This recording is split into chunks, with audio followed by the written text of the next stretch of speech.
नमस्कार दोस्तों, मैं हूं आपका दोस्त आरपी। फिर से आपका स्वागत करता हूं आपके अपने यूट्यूब चैनल पर।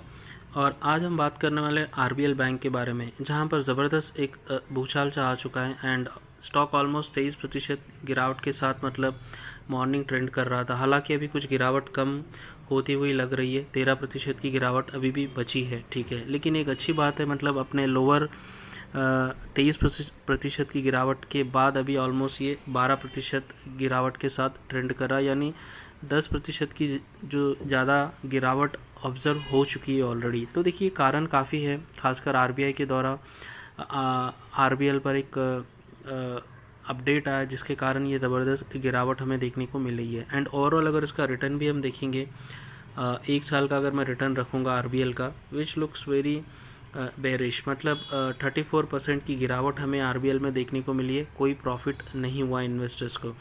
5 साल की भी अगर हम बात करेंगे आरबीएल बैंक की, तो देखिए 55% की गिरावट है। ओवरऑल अगर हम रिटर्न की बात करेंगे आरबीएल में, तो देखिए 50% की गिरावट हुई है आरबीएल में। तो आरबीएल एक ऐसा बैंक है जहाँ पर मतलब इन्वेस्टर्स को कोई लाभ नहीं हुआ है, even for short term, even for long term, या फिर मैक्सिमम भी हम देखें तो क्यों ऐसे स्टॉक में हम बने रहे, ठीक है। अभी काफ़ी लोग कुछ कुछ अपने वर्शंस या फिर कमेंट्स बताते हैं कि हमें बैंकों में बुलिश होना है, लेकिन बैंकों की देखिए हालत काफ़ी खस्ता है।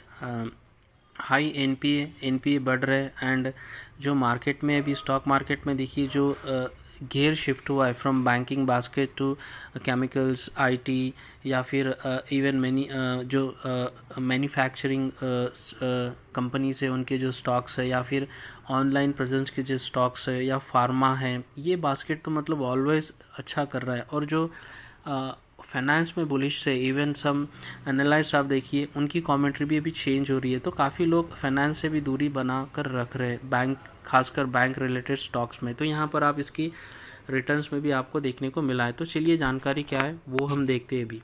कंप्लीट वीडियो ज़रूर देखिए। तो शेयर मार्केट आवाज़ इस यूट्यूब चैनल पर आप ये वीडियो देख रहे हो, सभी से विनती करता हूँ कि चैनल को सब्सक्राइब अवश्य कीजिए, ठीक है। तो देखिए यहाँ पर does 23 fall percent fall put RBI banks in a buy basket? Here what the analysts say। तो देखिए अभी काफ़ी लोग हैं बाय ऑन डिप्स, ठीक है। ये मेंटालिटी ऑलवेज हम इंडियंस या फिर ओवरऑल जो इन्वेस्टर्स सोचते कि बाय ऑन डिप्स अच्छा है, अच्छा स्टॉक है, अच्छी कंपनी है, एनालिस्ट कह रहे हैं तो ख़रीदना है। लेकिन देखिए ऐसे काफ़ी हमें एक्सपर्ट्स या जो प्रॉस्पेक्ट्स होते हैं या फिर जो उनकी डिटेल्स होते हैं हमें जानना आवश्यक है। पहली बात तो इतनी बड़ी गिरावट क्यों हुई है, क्या यहाँ से ये आगे और गिर सकता है? अगर इतनी गिरावट हुई है तो ख़रीदना है, वो तो नहीं लगता है, राइट। तो देखिए यहाँ पर अपडेट क्या है। 20% प्लग इन मंडे ट्रेड आज मॉर्निंग का ये, ठीक है। तो analyst are unsure if investor should buy the stock now given the lack of clarity over what made the Reserve Bank of India appoint Yogesh Dayal as additional director on the bank board and the sudden departure of MD and CEO Vishwavir Ahuja on medical leave. तो देखिए यहाँ पर investors क्या करें, and even I also agree कि मतलब RBI bank को ऐसा क्या फोर्स किया जिसके कारण आरबीएल का जो मैनेजमेंट में आरबीआई ने चेंज आउट किया है, ठीक है। अभी देखिए एक न्यू पर्सन को अपॉइंट किया गया है, योगेश दयाल कहकर, एज एडिशनल डायरेक्टर है। एंड जो इनके करंट एमडी एंड सीईओ थे विश्वेर आहूजा, इन्हें मेडिकल लीव पे भेजा गया है। तो that is not clear in the market की रीजंस क्या है, बट येस ये डिसीजन लिया गया है। देखिए अगर हम किसी लोअर क्लर्क या किसी लोअर एम्प्लॉय को अगर भेजेंगे मेडिकल लीव पे तो उसका कोई यहाँ पर न्यूज़ अपडेट नहीं होगा, राइट। आप एमडी एंड सीईओ एक बैंक के को मेडिकल लीव को फोर्सफुली भेज रहे एंड एक नए बंदे को अपॉइंट कर रहे हैं to look out the management and day to day activity from the RBI. So यहाँ पर कुछ ना कुछ कंसर्न पॉइंट है which is not clear yet. तो यहाँ से हमें दूरी बनाना आवश्यक है, राइट। ये बात समझ लीजिए। उसके बाद देखिए एनालिस्ट के जो बड़े हाउसेस है वो क्या कर रहे हैं, उनकी भी कमेंट्री काफ़ी महत्वपूर्ण रखती है। ICICI securities has downgraded RBL bank to sell and set the interim adverse development can drag. तो यहाँ पर देखिए इंटरिम जो वर्ड है, देखिए said interim adverse development, adverse यानी इंटरिम जो अननोन, मतलब जो डेवलप हो रहा है internally, which can be drag the stock in further lower. तो देखिए ये हो सकता है अभी लोअर साइड पे बाइंग हो रही है और 23% गिरावट के बाद अभी 12% की गिरावट बची है। तो ऐसा नहीं है कि हमें ख़रीदना है, वेट एंड वॉच, क्लैरिटी नहीं है, राइट। आईसीआईसीआई बैंक भी यही कह रहा है।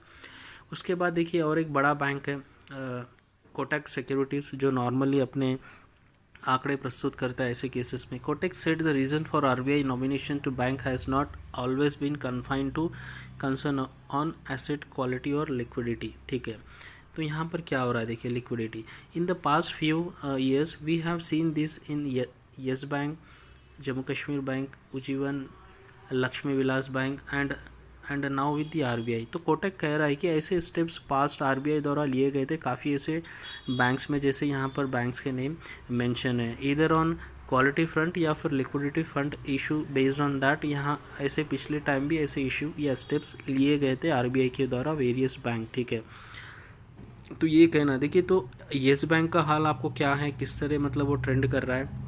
ऑलमोस्ट मतलब एक दिवाला निकल चुका है येस बैंक का। ठीक है, तो आरबीआई ने इंटरफेयर कर कर अभी ठीक है कुछ रिकंस्ट्रक्शन चल रहा है वहाँ पर कि कंपनी को फिर से बनाया जाए। उसके बाद देखिए, after the call with the management yesterday are the ascertain of the development we are ascertain of the development that took place and cause RBI to place the director in the group. तो देखिए, yesterday का जो call हुआ था with the management, even after that also we have unknown uncertain, हमें पता नहीं चला कि exactly what happen, why RBI has appointed his person into the RBL board member. ठीक है, एज ए एडिशनल डायरेक्टर। सो यहाँ से भी देखिए आईसीआईसीआई बैंक कर रहा है, जो इंटरिम एडवर्स सिचुएशन क्रिएट हुई है, स्टॉक को और गिरा सकता है। कोटक कह रहा है कि इससे पहले भी ऐसे सेम स्टेप्स आरबीआई के द्वारा वेरियस बैंकों में लिया गया था, जिसमें सबसे बड़ा नाम है येस बैंक। ठीक है, तो येस बैंक के बारे में और डिटेल में कहना यहाँ पर उचित नहीं है, आप सभी को पता ही है। तो देखिए, सिचुएशन में भी यहाँ से और डीप में जा सकती है। ठीक है, तो ये हमें देखना आवश्यक है। उसके बाद देखिए, कारण तो आपको समझ में आ गया है कि मतलब there will be a big mess. ठीक है, on front of NPA, on front of loan allocation, on front of quality या फिर लिक्विडेशन जो है। तो कहीं ना कहीं आरबीआई फाउंड समथिंग एरर हम कह सकते हैं, तो जिसके कारण वो उनके बंदे को यहाँ पर अपॉइंट किया है एज अ ट्रस्टी। हम कह सकते हैं कि आप जाइए, आप देखिए क्या हो रहा है बैंक में, एंड जो बैंक के खुद के सीईओ या एमडी है उसे फोर्सफुली मेडिकल लीव पे भेजा गया है। So there will be a something serious is burning into the RBL Bank. तो देखिए, इन टर्म्स अगर रिटर्न्स की भी बात करेंगे तो रिटर्न्स कभी आरबीआई ने बनाकर अपने इन्वेस्टर्स को नहीं दिया है। तो देखिए, छोटे इन्वेस्टर्स स्टिल टाइम है, आगे इसमें कोई अपनी बाइंग मत खरीदिए, वेट एंड वॉच कीजिए। एंड ओवरऑल जो फाइनेंस या बैंक्स खासकर जो बास्केट है, थोड़ी समय के लिए दूरी बनाना आवश्यक है। तो आशा करता हूँ ये जानकारी आपको समझ में आई है। तो चैनल को लाइक ज़रूर कीजिए, वीडियो को लाइक ज़रूर कीजिए और चैनल को सब्सक्राइब अवश्य कीजिए। धन्यवाद।